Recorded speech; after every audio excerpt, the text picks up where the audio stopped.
Time to talk some Kansas City Chiefs football as we are back at it here on the Red, Gold, and Bold podcast with you as always, Jeffri Chadiha from the NFL Network, Eric Eager from Sumer Sports. My name is Soren Petro from Sports Radio 810 WHB in Kansas City. Rashee Rice, his involvement, some kind of involvement, certainly, in a 6-car accident down in Dallas. Will he be suspended? How's the offense going to look without him if he is suspended?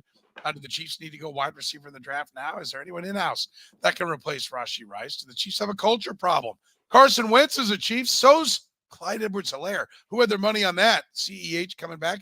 J.K. Dobbins paid a visit, and Jackson County is going to vote on whether or not they're going to renovate Arrowhead Stadium. That's going on as we speak. Remember, we tape live Tuesdays at 8 p.m. It's time for the Red, Gold, and Bold podcast. You're listening to the Red, Gold, and Bold podcast, the most in-depth analysis of the Kansas City Chiefs on planet Earth, breaking down the Chiefs like no one else can.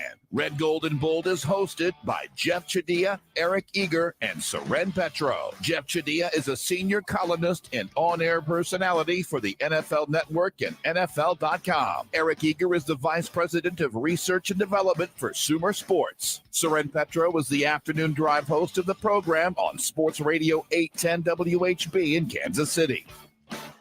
The Red, Gold, and Bold podcast is proudly brought to you by Gann Asphalt and Concrete, Kansas City's nationally recognized full-service paving and pavement maintenance contractor, making parking lot problems disappear since 1994. Free consultations, no commissions, in-house crews, and every project comes with a written warranty. Find them online at GannAsphalt.com or call 816-484-3338. Gann Asphalt and Concrete. One contractor, all things parking lot. Now, here are the hosts of the best Chiefs podcast, Jeffri Chadiha, Eric Eager, and Soren Petro. Oh, the folks are lining up in the chat room. Remember, if you're catching us via the podcast, thank you, first of all, for catching us on the podcast. You can also be a part of the conversation, as many, many people do, as they join us live via the streaming. We're up there on Twitter, Facebook, Twitch, YouTube, LinkedIn, I don't know, sometimes Instagram, when that kind of cooperates and things. You never know. But we always appreciate your thoughts and comments. And, guys, a lot to get to, Jeff. Let's start with it. Rashee Rice, pictures appear to be Rashee Rice walking away from a 6-car accident that's caused by 2 cars that now reports are saying the Corvette involved is owned by him and the Lamborghini is leased by him. This is not a good look for the Kansas City Chiefs. Let's start there. No, it's not. And obviously you have to go back about 2 or 3 years to when Henry Ruggs, Las Vegas Raiders, killed some woman in a car street racing situation. Fortunately, that didn't happen here. It was just accident. It was just, minor injuries from what I understand. But still, that's, for the people involved, that's not fun. So a lot of details to be sorted out at this stage. But yeah, I mean, at the very least, if you're not cooperating with police immediately, if the first thing on your statement is you are cooperating, but you're not saying, hey, I wasn't driving, I wasn't involved, there's some level of involvement here. And we all know, no matter what happens legally, that Roger Goodell, NFL commissioner, is not going to be happy about this. I find it hard to believe, just based on what I've heard so far, that he's not going to be suspended. Yeah, it certainly looks like where it's going. And let's also add in the part about, Britt Reed striking a car when leaving back before the Super Bowl in 21. I mean, that's, look, young men, the entire Georgia football team seems to, be auditioning for NASCAR. And we know the horrible tragedy that happened down there as well. This is not a unique situation of the Kansas City Chiefs. It's kind of a young man's thing. It's kind of a testosterone thing. It's kind of a football thing, Eric, but it's not a good thing. And it's a problem. Listen, the good news is we're not talking about a tragedy. We're not talking about a woman being burned alive in her car, which is what happened, as Jeff pointed out, in the Henry Ruggs situation, and her pet, by the way. We're not talking about somebody being killed, as happened at Georgia. We're just talking about, quote unquote, minor injuries, but injuries nonetheless. And it's the fear and what's happened before that you have to scratch your head and say, why are we watching this yet again? With all the things that have happened just so recently. Yeah, I mean, this isn't the second wide receiver from the 2023 draft class to have, been reckless driving. Jordan Addison last year, was going like 120 miles an hour or whatever with his car. Now, he didn't get into an accident or anything, but it does show kind of the whole boys will be boys thing. It's hard. I mean, this is a sport that, I think really prizes people putting it on the line. And in the off season, there is that itch to put it on the line. And unfortunately, it gets these men into situations like this, and it doesn't excuse it, but you can see why it happens. And for Rashee Rice, we're really lucky that no one got seriously injured and no one got killed. But yeah, I do think, to Jeff's point, the recklessness is probably going to lead the league to do some sort of deterrence, so we don't see it as much anymore. And for Kansas City, it means because there's a pattern of behavior with him going back to his time at SMU, they probably have to consider at least some sort of backup plan beyond him and Hollywood Brown, who just has a 1-year deal. Yeah, what you said, you mentioned going back to SMU. I forgot, did he have an arrest? I know when I talked to people, I had one person tell me that there was, a character flag on him, but it was just one, and so you kind of file it away. I didn't make it a big issue when he was drafted. Everybody makes mistakes, and you have a chance to prove it. But I heard some rumblings. Did he have something beyond that? Do you remember? Well, I just remember like the quote, like, he's a great player, he's a bad person, from one scout. Like, there were just kind of like these quote. That's yeah. Yeah. There were just these little things that come out. And that is why, by the way, these every single time I've gotten an eval, not every single time, but a lot of times I've gotten an eval wrong in the wrong direction, where I thought a player was better than he ended up being. And I've gone back and asked somebody in the league why this player didn't work out. Most times it's like, hey, the guy had a character flaw. That, like, obviously my math is not going and asking these players, the pertinent questions about their lives and things like that. Yeah. Jeff, it's this time of year that I find myself reminding a lot of folks, like, folks tend to go one of two ways here. And shockingly, they're on completely opposite ends of the spectrum. One is the guy's got to go, zero tolerance, he's out. The other is, let's find any way we can just, excuse this behavior, or, not find him guilty and therefore be able to keep what is a high quality player. It seems to be, nothing in between. And I find myself reminding folks, even if he's not convicted of a crime or even charged of a crime, the NFL does not work that way. If you embarrass the league, if you put the league in a bad light, they have the right to suspend you. And that upsets players, but it's something that's been collectively bargained, and it lies in the hands of Roger Goodell. You can appeal it. Roger Goodell can hand down a suspension, whether there's any arrest or conviction in this case. Yeah, no, this is, yeah, I wouldn't say it's a no-brainer, but I always go by something told me about Goodell years ago, which is, I don't know if it was Goodell specifically said this, but someone in the league said this, was that the policy was no thugs, no drugs.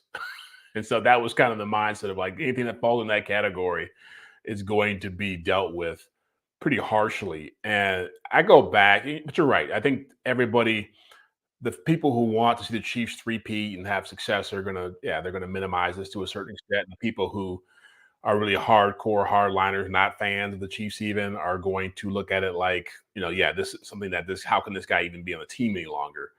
But the reality of it is that the legal process has to play out. You have to see the details. These are allegations at this point.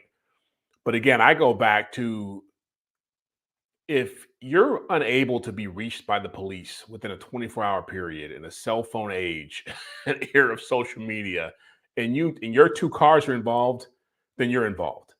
If you are leaving the scene of a crime, it certainly looks that way. I mean, yeah. You'd be a fool to. I had somebody get mad at me and say, "How can you say that?" Well, how can you not think that? Yeah. How can you not wonder that? And certainly, those are two dots that are easy to connect. So I think if we're all adults in the room, you have to say that it doesn't look good at the very least. Yeah. Well, and on top of that, I think someone put it up there. It's like, if you want to do that kind of stuff, you have the money to go rent a racetrack somewhere and go race as much as you want to race. Now, the Chiefs may not be happy with that, but ultimately, there's a safer way to do this thing, quote unquote, safer way to do it. But again, there's so many red flags in the process of this that people get so consumed with, well, he wasn't driving. He couldn't, if he's not driving the car, he's not in trouble. that's BS. Like there's too many things, and I guarantee you part of this delay in him getting with the police, either one, he probably has something in his system, either two, he probably has something in his car he didn't want to get out. And number three could be that he's trying to figure out who saw me in that car in the first place. Like if I come out and say I wasn't there, and then all of a sudden there's some camera angle or somebody in his crew says, no, he was the one doing it, then he's really screwed. So I think this is all about getting your story together and trying to figure it out. But again, there's so much smoke now that it's hard to believe that didn't play some role in what happened. If I owned a Corvette and wrecked it, let alone also rented a Lamborghini and that got wrecked as well, I couldn't walk from it. I would be so distraught. $1,700 a day. Driving my 13-year-old car to work, and I see a couple of beautiful cars like that. Play bumper cars is devastating. Again, after everybody is not seriously hurt. But Soren, not to cut you off, when you see the video of them leaving that scene, this has happened before. They've done this before. Like they had a plan of action in my mind of how they were going to handle if this went down. So there may be footage of him. Again, I don't know if he was driving or what, but there may be footage of these guys doing this somewhere else that could come out. Yeah. I mean, there are cameras everywhere. And if they go back and you find out, well, this thing actually started, 5 miles away as they, diced in and out of traffic further down. That's what we don't know if traffic cams will show that. By the way, we're brought to you by Gann Asphalt and Concrete with free consultations, no commissions, in-house crews. Why would you go anywhere else? Every project comes with a written warranty. Gann Asphalt keeps your parking lot safer, helps you and your business avoid unnecessary delays and costly expenses, gives a great first and last impression. One contractor, that's what Gann Asphalt and Concrete is, but it's all things parking lot. Find them online at GannAsphalt.com. Eric, this was an offense that you started to dream if you're Andy Reid about what can I do? Travis Kelce, Isaiah Pacheco in the backfield. We'll talk about some of the maybe additions or one addition or one rehire that happened in the backfield. But Isaiah Pacheco, Marquise Brown being added to the mix, and maybe another draft pick. What does this do? Let's talk the football side of it to this offense, and how much does it back up the bus if you're talking about a prolonged suspension with Rashee Rice? It hurts them. Rashee Rice was a savior for this team. I mean, I think we talked about it last year where like Travis Kelce at the beginning of the year was actually like fairly good for this team when Rice was kind of learning. He was a package player, as Sam McDowell talked about. And then when Travis was kind of like, aging out for a little bit, Rashee Rice was emerging. And then remember how banged up Rice was? Rice made a catch in the playoff game against Buffalo, and he got up looking like me and like waddling around like he was hurt. Right. And then and Travis came back and looked amazing. And I know Rice set the record for most catches in a playoff, but a lot of that was the first game against Miami where he was phenomenal in the cold. Like they need him. I mean, he's the best. He's a great receiver for them, so they need him. I think that this increases the likelihood that they take a receiver, but this isn't a team, by the way, that takes positions of need high. So I don't think it necessarily means they're going to take a wide receiver high. I just think that it increases the chance that they throw numbers at the position in a draft that has a lot of numbers at the position. I agree with you in the overall assessment of the Chiefs. If we do go back, though, to when Tyreek Hill had a tape and a recording out there, and, some people like Mike Florio were saying, if he ever plays in the NFL again, I'll never cover football. That's how bad people thought the tape was with Tyreek Hill, that he wouldn't be allowed to play. Now, subsequently, I think the Chiefs I'd started hearing some things pretty early. I think the Chiefs had a lot more information. But even with that information, they went and they drafted Mecole Hardman very early in that draft, who was very much a diet version of Tyreek Hill. They seem to be setting themselves up. I agree with what Eric said, Jeff. That's not really their plan. They usually have all their ducks in a row that they can go play ball whether they draft anybody or not. And so they can try to take the best player available with, value of position being factored into that mix. But when we see them need something, I'll point to Mecole Hardman in that situation. They've gone and done it. I mean, and to their benefit, it is a deep class of wide receivers. Yeah, I agree. Look, I think we all assumed they would take a receiver anyway, just because of what they have to work with. But it seems even more imperative now that they actually make that move, no matter when they do it, first day, second day, just to be safe. Because what you have on your roster, I wouldn't even say with Marquise Brown, there's no given that he's going to come in here and all of a sudden be lights out. I mean, obviously it takes a while to adjust. We've seen other receivers adjust to working with Patrick and working in this offense. So I don't think it's like a given. And so you have to account for that possibility that he could have his own growing pains to deal with. And I'm with Eric. I mean, if he's suspended, it's a huge blow to their offense and what they want to accomplish. How long do we think he's going to be suspended? I mean, I know I'm an analytics guy and I'm process over results. No one and again, I don't want to sound crass, and he's an idiot, but like no one died. And so the NFL is a callous sport. Yeah. You know what I'm saying? Like I'm not trying. Video matters. Video matters a lot. Yeah, and just real quick, Seth Kaiser, who writes his Chief of the North newsletter, is a prosecuting attorney by day. That's his main gig. In addition, and a pastor, by the way, and a pastor. A lot of range for that guy. Right, yes, broad range. And he wrote a piece and talked about it. I'm going to talk to him on my radio show, The Program, on 810 tomorrow. But he said, listen, you can look at it and say, man, somebody could have died. Like it could have been. He said the law does not deal with what could have happened. He said, I've seen some of the most impaired people, the worst decision, like, if there's layers of it, that they end up hitting a building and you go, my God, they could have hit a bus stop. They just missed somebody because no one was hurt. The law treats it as what actually happened. But that's what I'm saying. Jeff's point, but that's the law. But I think to Jeff's point, the video and seeing the graphic nature of the cars, like Ray Rice was not even going to get suspended. And then the video came out and he was done. Right? Like, yeah. But is Tyreek Hill a chief if there's video of him with this girl? The first time. Well, if there's video of what was alleged, no. But that was, I think, what is the audio when the whole audio tape came out when the situation happened right before the draft. Yeah. It turns out that he was saying, I didn't do that, and and she didn't argue that point. So it ended up somewhat exonerating, or at least putting a lot of doubt into the whole case back in Oklahoma State to begin with. But to your point, yes, if you have something that graphic, that puts the NFL in the worst light. That hurts their ability to do business. That harms their reputation. The damage is done there, right? Yeah. Like to the point that Seth was making legally, okay, no one was killed. No one was really hurt. So we don't do as much. But reputation is all the NFL's worried about. And the reputation still looks terrible right now. But the league guys. Who was hurt when Frank Clark had guns and they suspended him for 2? But that's what I'm saying. I think it's like a 2-game suspension. That's what I think. I think you got injuries here though. Yeah. Mild, yes. And you've got a prior situation with a player who killed somebody, and as Soren said, a team that had a coach impair somebody. I mean, all this stuff comes into play.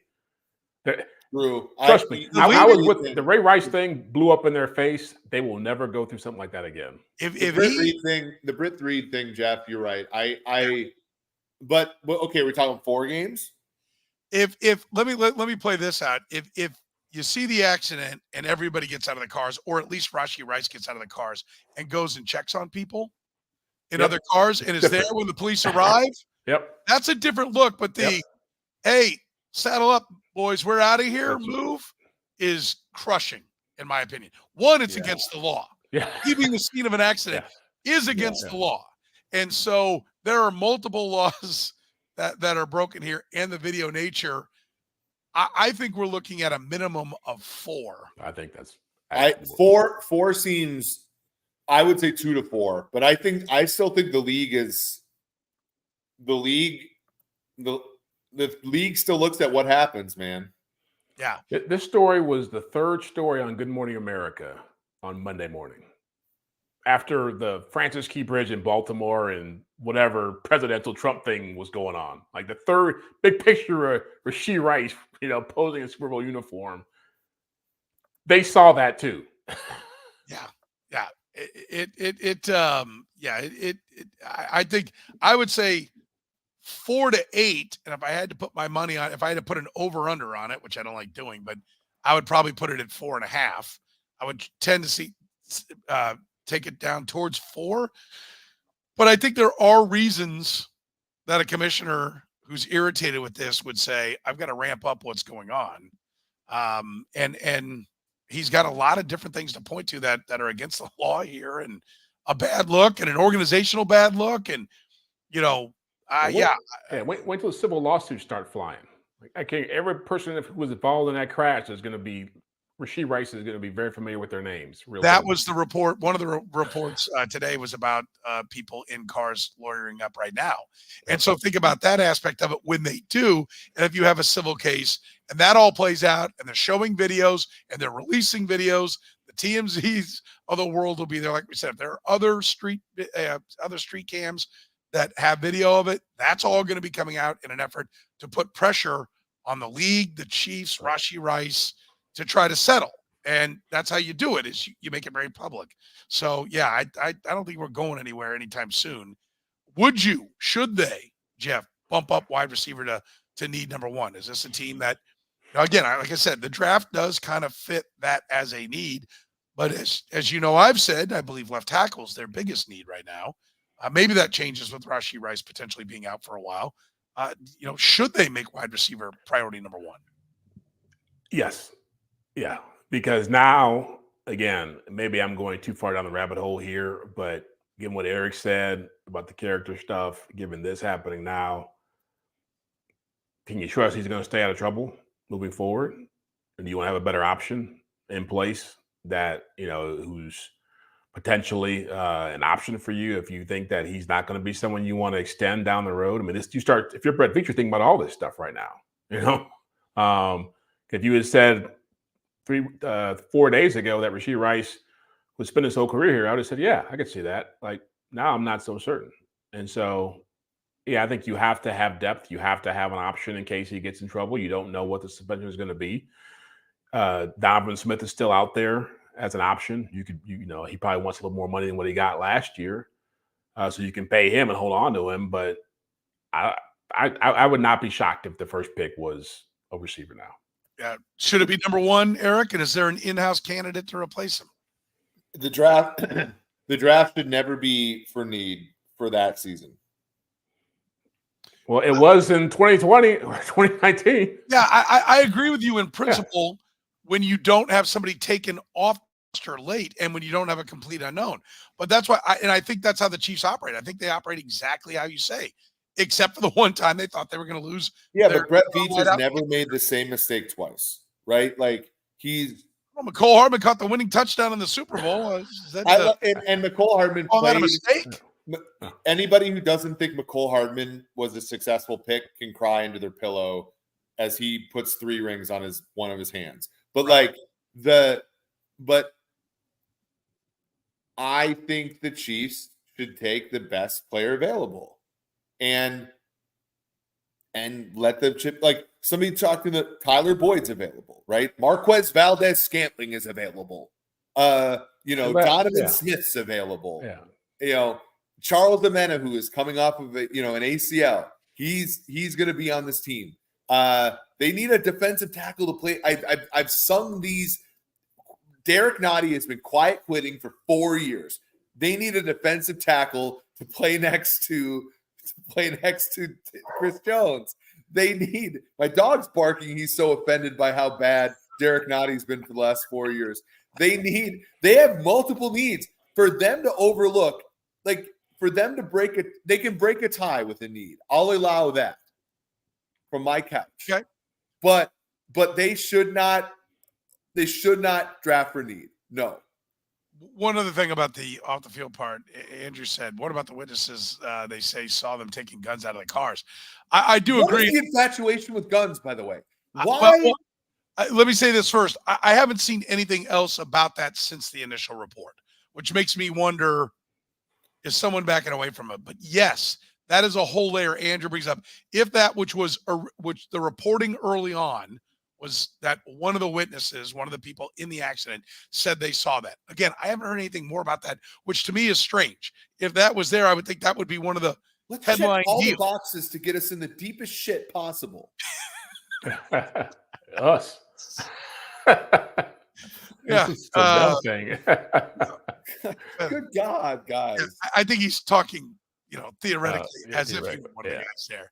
Yeah, listen, Andrew's right. If that, and again, the only reason I don't bring it up is because I haven't seen any other reporting about that. So it makes me wonder if somebody jumped to a conclusion off something early on, and now that we're not hearing about that. But if we hear that there are weapons involved as well, now let's go ahead. I'll go 8 to 17.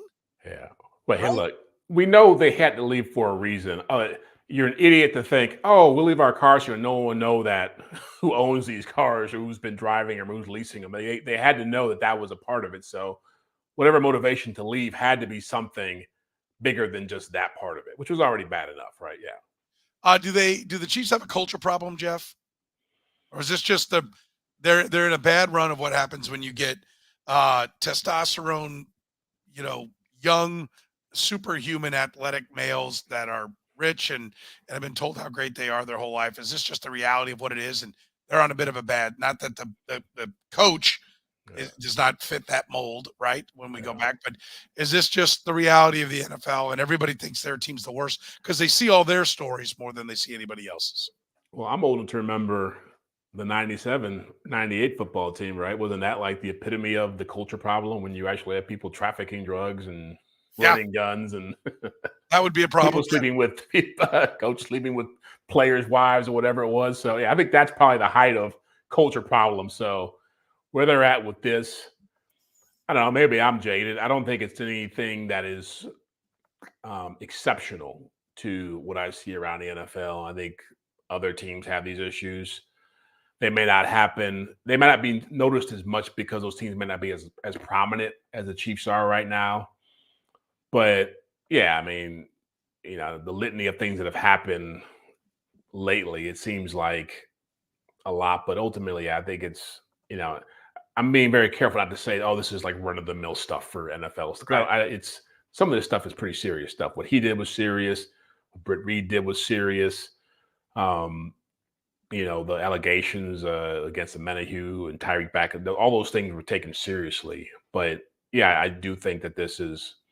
It's just part of not just NFL, it's pro sports. I mean, look at John Morant in the NBA, sure, showing guns and getting fined, being suspended for long periods of time. I think it's just we live in a culture where you got money, you got fame, you got success. And I'm sure even some of the social media, that kind of stuff, these guys live in a realm where, as you said, you started us out by saying you got fans who are trying to figure out ways to get them off before they're ever even tried or an investigation is had. So that's the kind of world they live in now.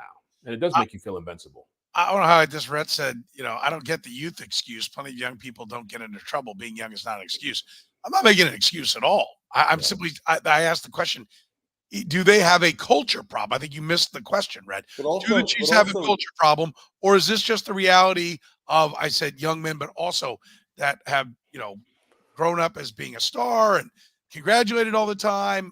They're superhuman as far as their ability to physically dominate people. It is a different world than Rhett, you and I grew up in. But there are lots of 20-something years. Listen, I made mistakes as young people. Everybody does. It's not an excuse.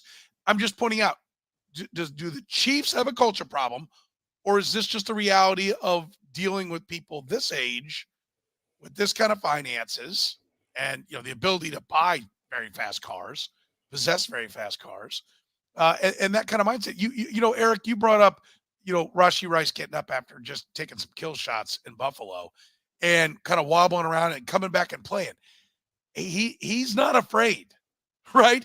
The guys, I've always said, like, Dale Carter should not have gone head to head with Jerome Bettis, but he did. Yeah, like Bill Parcells said, football is not for well-adjusted men. Exactly. Yeah. Like, so what makes you good at football makes you bad at traffic accidents. Chris Carter said that money doesn't change you. It makes you a bigger whatever you were before you had money. We're not excusing these things, folks. We are explaining why it happens, right? Like the whole we are not saying that Michael Jordan betting $250,000 a hand in blackjack is right or wrong. We're saying that the reason Michael Jordan bet $250,000 a hand in blackjack is because when you're the best basketball player to ever live, it's hard to find a thrill. Yeah. And putting $250K down on a blackjack hand is what gives you the thrill. It's why those dudes cheat on their wife. It's the whole, like, we're not saying it's right or wrong. What we're saying is this is why it happens. And when you're Rashee Rice and you win a Super Bowl and you're the best rookie receiver in the history of Andy Reid, sometimes like it's probably a high fall to the ground in an 8 months off season. So you go try to find a thrill on a freaking, and Texas is probably freaking boring, boys. That's the other part. So you try to find something fun to do. That's all that this is. Yeah. I'm not saying it's right. I'm saying why it happens. And when you have a lot of money and you grow up with not a lot of money, this is what happens. Yeah. If you talk to Michael Vick when he was going to jail for the dog fighting stuff, and you saw him 10 years later, he was a different guy. And a lot of that was because he grew up. And so really it is a youth thing because guys have to grow up. Most of these guys, people don't understand how much, even the guys who were talking about who grew up with nothing, but how much they live in a world where they're not held accountable for what they do. Even Rashee Rice, I guarantee you Rashee Rice will probably not have many opportunities to face the media to talk about this stuff, or probably try to, by the time it comes around and it's brought up in camp, Andy Reid may not talk about it that much. The ways we're talking about it now will not be the way it's talked about publicly when these guys are available to really address it. And that's a problem too. We're brought to you by Gann Asphalt and Concrete, nationally recognized full-service paving and pavement maintenance contractor. Parking lot problems, they've been making them disappear since 1994, proudly serving the greater Kansas City metro area. Don't risk accidents and liability in your parking lot. Let Gann come in and give you a brightly striped lot. That cuts down on accidents, cuts down on liability, lets you focus on your business. One contractor, all things parking lot. Find them online at GannAsphalt.com. That's GannAsphalt.com. Let's talk about some of the other things going on with the Kansas City Chiefs, because here recently they've been coming quite active in trying to put together the rest of this roster. Carson Wentz as a backup quarterback. You on board, Jeff? Do you like this move? I like it. We talked about it last week. Should they go out and get a developmental guy? And I was like, Andy Reid will never do that. And he went back in the Philadelphia bag and pulled out Carson Wentz, who did he play last year? He played for the Rams. Did he? Okay, that's right. Late, but was he the whole year? No, he because they were with Brett Rippon, right? Yeah. He started a midseason game, was terrible, and so they picked Wentz up, and Wentz actually started Week 18, won against the Niners, and then almost got into that playoff game against the Lions. Yeah, he was on the street for a while, but I like it. I mean, look, he's experienced. He's obviously knows the offense, been around what they do here, being with Doug Peterson. He's athletic.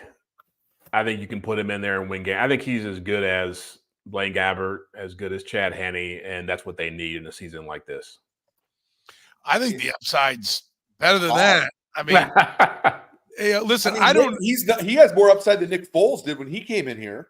Yeah, Carson Wentz was barreling towards an MVP in that Eagles Super Bowl year when he got hurt, But I've never seen anything like it. I've never seen a guy play that. I mean, Kurt Warner with this thumb with the Giants, like at the end of the Rams when he was throwing picks and fumbling everything. And, it seems like it was his thumb that was the problem. And because then he got to Arizona and the old Kurt Warner was back, but he just sucked with the Giants. So the Giants sucked and maybe that was it. But that's the closest thing I can point to of a guy who was great, then just fell off a cliff. That Kurt Warner was great for longer. It was a quick flash of Carson Wentz, but is he even 30 years old? I don't think so. It was what? He was 2 behind Jared Goff. Goff's like 28, isn't he? Oh, yeah. Wentz was the second pick in that draft. He is 1990. Oh, yeah. He's more than 30. He's 32 years old. Okay. He was a 5-year guy in college, wasn't he? That's what I was. Wow. Yeah, he was a Fargo State player. Yeah. Okay. Fargo State. Fargo State. I like That's that. Right. But listen, I think there's some upside.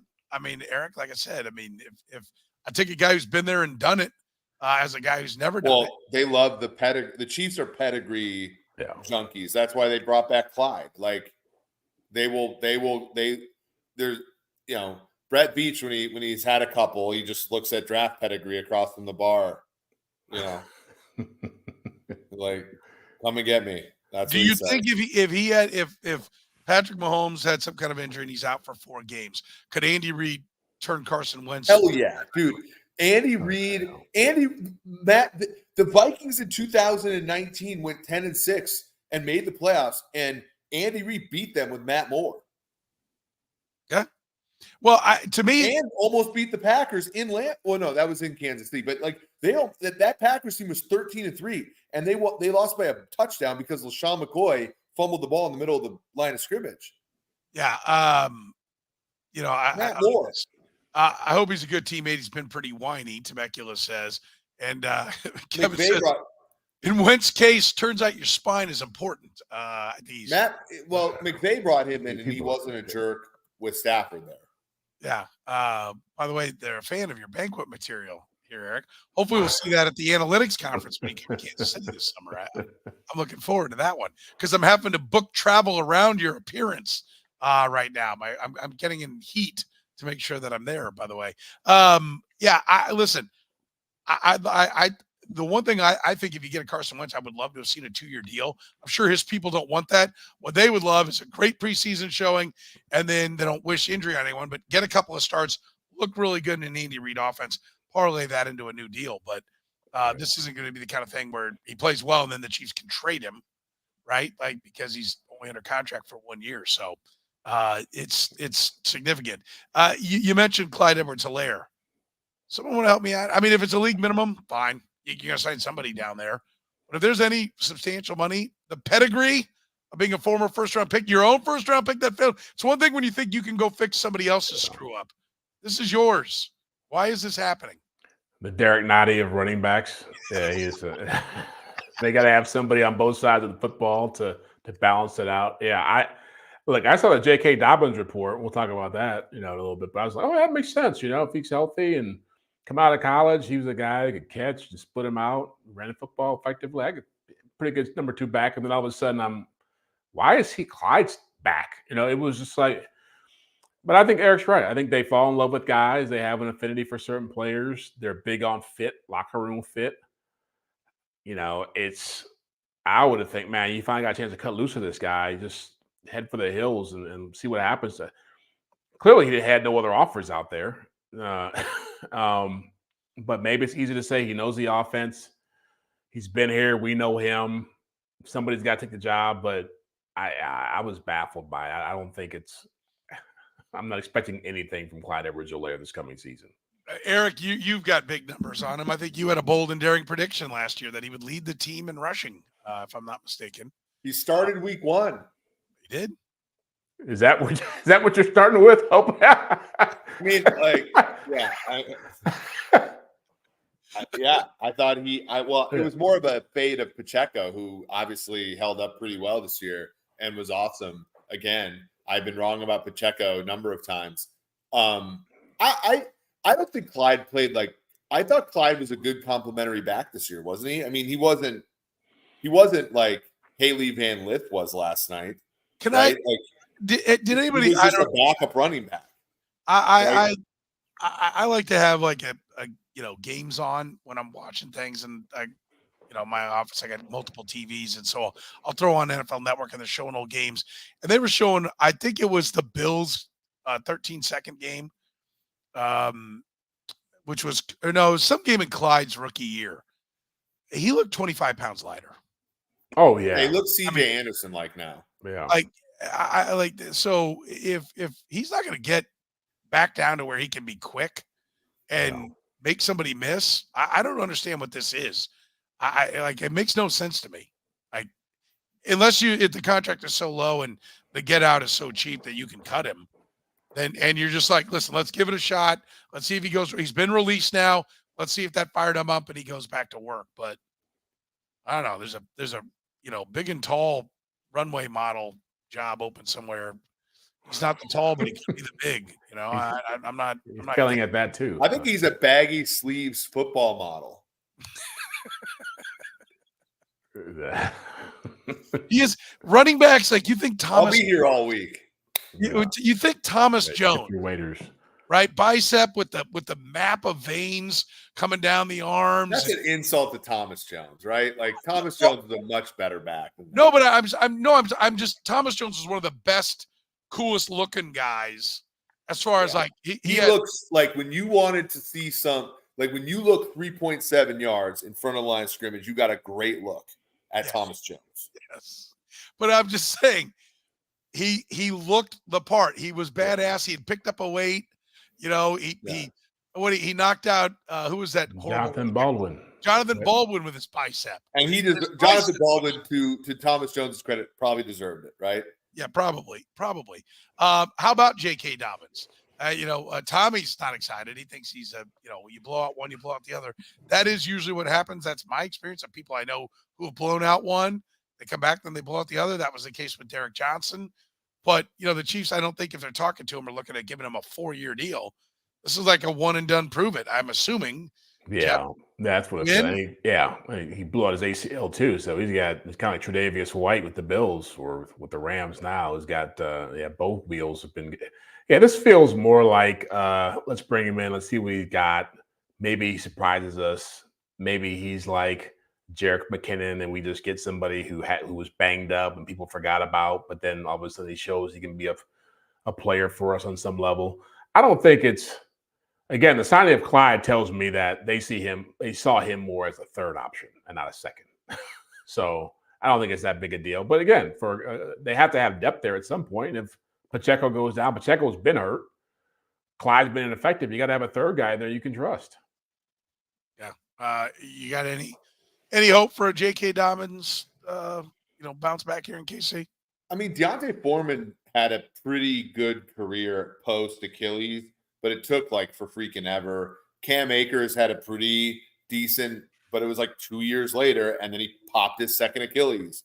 No, I mean, it's just never work. It doesn't work long term. At that position, it's tough. No, it's hard, and I hate to say it. J.K. Dobbins was going to be a good back, I think, but the Achilles stuff. I think he was really good for about 8 or 9 games. It looked like he was about ready to emerge and take off, and then the Achilles was an absolute killer for him. All right, we've got a vote going on. We're getting updates. Brad has been giving us updates all along. Tally's out there. Who's the guy? Eric, you did some of the math for the guy who does all the Steve Kornacki. He's our Steve Kornacki here tonight. Did I see a number at 8,000 behind? Is that what I saw? This was Brad's last 13.5? 13.5 down. At one point, he said there was 14% of the votes in and 60% were trending to no. Brad, here he is. We go to our update desk. Yeah. Brad is updating us that they're 14,000 down. Again, I don't know if Maricopa County is in. That is a strong pro. I don't even know where Maricopa County is. Is that Florida? Or is that Arizona? I think it's Arizona. No, Arizona's Maricopa County. Steve Kornacki taught us about Maricopa County in 2020.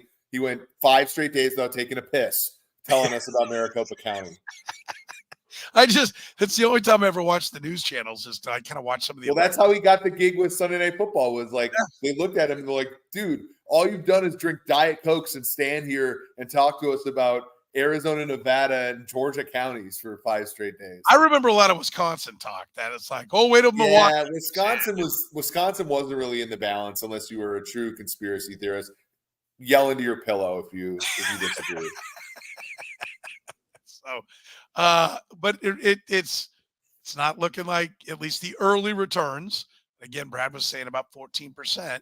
The early returns are. By the way, somebody said, I love all the people from Kansas telling us how to vote. I've said vote your conscience. I tried to lay out everything that's at stake.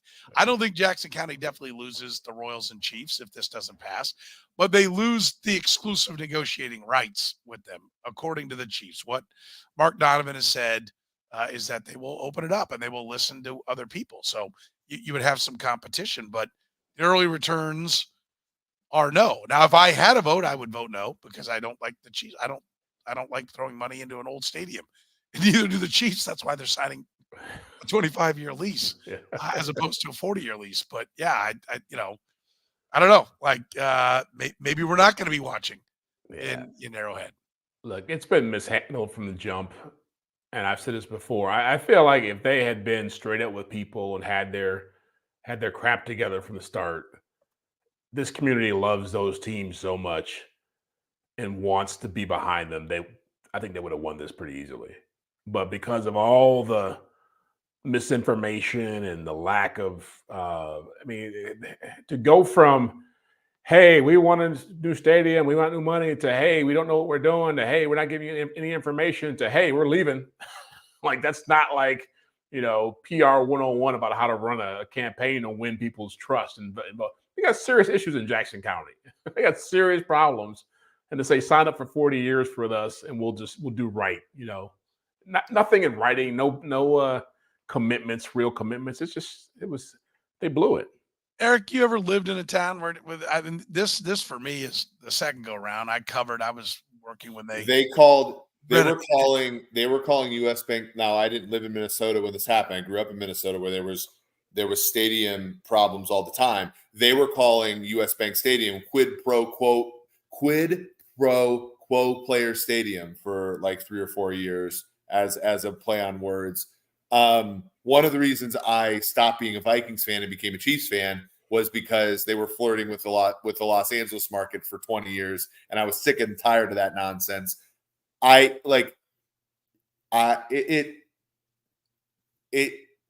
not leaving Kansas or Missouri, but there is an element of billionaires should be paying for their own stadiums, but grow up, Peter Pan.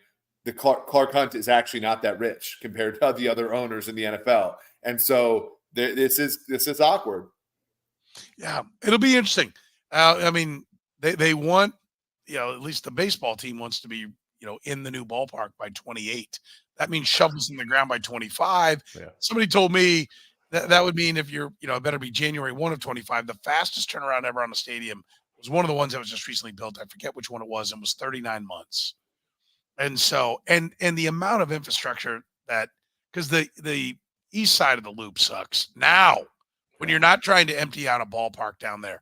That's a huge complicating part of it. So I don't know. It'll be interesting. It'll be interesting times if it doesn't pass. All right. That's going to do it for us. Remember, we're proudly brought to you by our friends at Gann Asphalt and Concrete. Every project comes with a written warranty. Don't trust your business to some fly-by-night company. Let a company that all they do is parking lots. One contractor, all things parking lots. Gann Asphalt and Concrete celebrating 30 years. They're Kansas City's best. For Jeffri Chadiha from the NFL Network, Eric Eager from Sumer Sports, I'm Soren Petro saying thank you very much for joining us here on the Red, Gold, and Bold podcast.